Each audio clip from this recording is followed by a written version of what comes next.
स्नान पूर्णिमा 108 गरा जल में महाप्रभु स्नान करने पर एवं ज्वराक्रांत होई अणसर घरे विराजमान करिसेंति।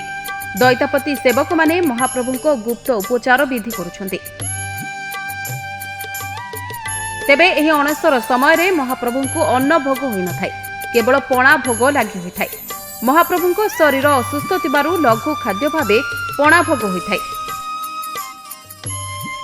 एही पणा भोग प्रस्तुति बेस नियारा। क्षीर सर कर्पूर सह विभिन्न सुगंधित द्रव्य मिसा जाई एही पणा भोग लागि होई थाए। पति महापात्र सेवक माने एही भोग महाप्रभु को अर्पण करिबा परे एही स्वतंत्र पणा भोग को सबु देवादेवी को अर्पण करा जाय थाए।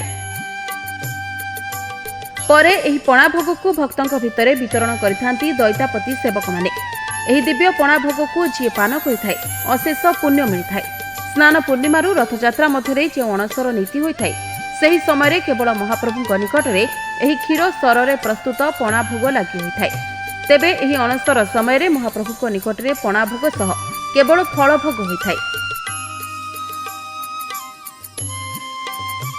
अणसर रे महाप्रभु निकट में धला तथा शुक्ल वर्णर फूल लगी हेबार विधि रही। तेबे अणसर समय महाप्रभु निकट में लगी होता अणसर पणा भोग पाइबा पाई भक्तों मध्य बेस उत्साह परिलक्षित होता है। बना सर चीनी क्षीर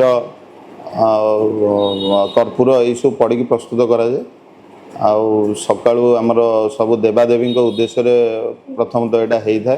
देवादेवी को दे सारा भक्त मान वितरण करा जाए। पुरीरू शशांक शेखर महापात्र रिपोर्ट NNS ओडिया।